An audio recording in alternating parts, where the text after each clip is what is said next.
Alam nyo, sa likod ng bawat sikat na bayani, may isang kwento na hindi natin laging naririnig. At ngayon, yan mismo ang pag-uusapan natin. Kilalanin natin ang tahimik na arkitekto sa likod ng pambansang bayani ng Pilipinas. Siyempre, pag sinabing pambansang bayani, sino agad ang papasok sa isip natin? Si Jose Rizal, di ba? Pero ang tanong, sino ba talaga ang nasa likod niya? Yung nagbigay daan sa lahat ng ginawa niya? Well, may isang matatag na pundasyon sa likod ng lahat ng yun. At yan ang kanyang kuya, si Pasiano. Okay, so para masimulan natin to, unahin muna natin yung pinakakilalang papel niya sa kasaysayan, ang pagiging kapatid ng bayani. So sino nga ba si Pasiano Rizal Mercado? Well, isinilang siya noong March 9, 1851 sa Calamba, Laguna. Pangalawa siya sa 11 magkakapatid. Pero hindi lang siya basta kuya. Para kay Jose, para siyang pangalawang ama, yung trusted advisor niya talaga. At alam niyo ba kung ano yung moment na nagpabago sa kanya? Yung nasaksihan niya yung pagbitay sa Gombolza. Grabe yun. Doon nagsimulang mag-alab yung puso niya para sa katarungan. Pero teka, hindi lang siya basta kuya ni Pepe. May mas malalim pa dyan. Siya mismo ay isang arkitekto ng kalayaan. Siya yung utak, kumbaga, sa likod ng isang napakalaking plano. Para mas maintindihan natin yung relasyon nilang dalawa, tingnan niyo to.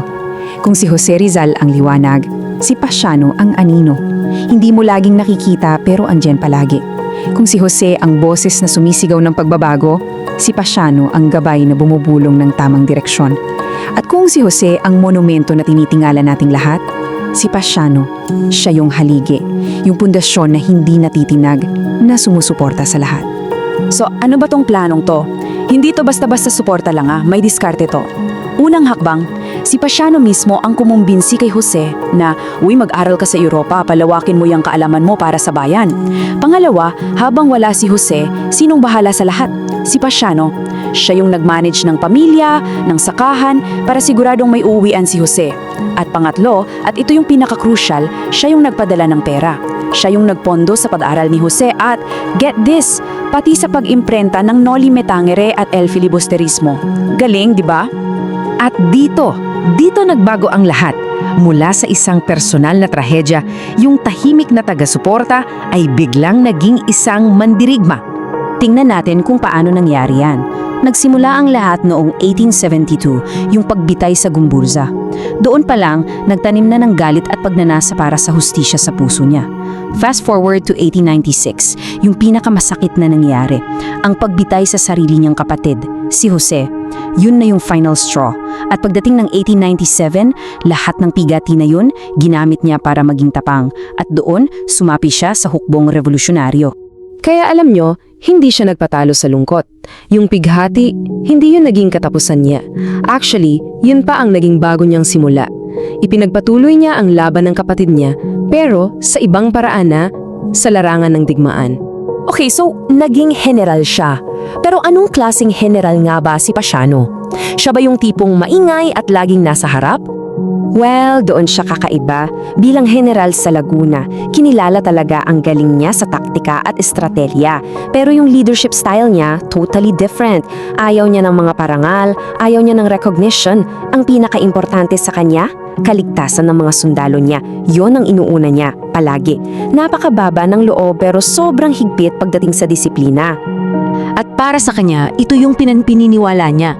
Para kay Pasiano, ang bawat buhay na naililigtas niya ay mas malaking karangalan kesa sa kahit anong medalya o pagkilala. Ganon siya mag-isip. So, tapos na ang digmaan.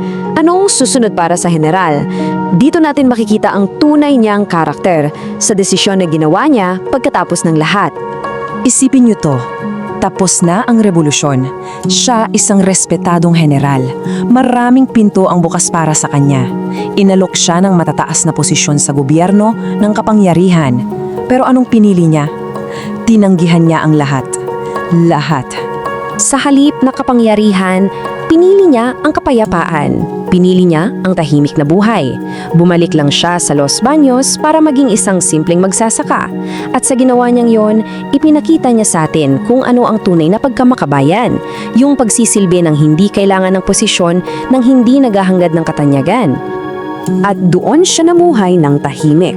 Pumanaw si Pasiano Rizal noong April 13, 1930 sa edad na 79. Namuhay siya at namatay ng may dangal, malayo sa ingay ng politika, at kontento sa isang simple pero napakamakabuluhang buhay. Kaya iiwan ko sa inyo itong tanong, kailangan ba talaga ng pangalan o posisyon para makapaglingkod sa bayan? Ang buhay ni Pasiano Rizal ang patunay na hindi, na ang kabayanihan minsan ay tahimik, hindi nakikita, walang pangalan. Dahil sa huli, ang mahalaga ay yung nagawa mo, hindi yung pagkilala na natanggap mo. Kung nagustuhan mo ang kwentong ito, huwag kalimutang i-like ang video, mag-subscribe at i-on ang notification bell para sa iba pang alamat at kwentong bayan. I-share mo rin ito para mas marami pang Pilipino ang makaalala ng kagandahan ng ating mga kwento.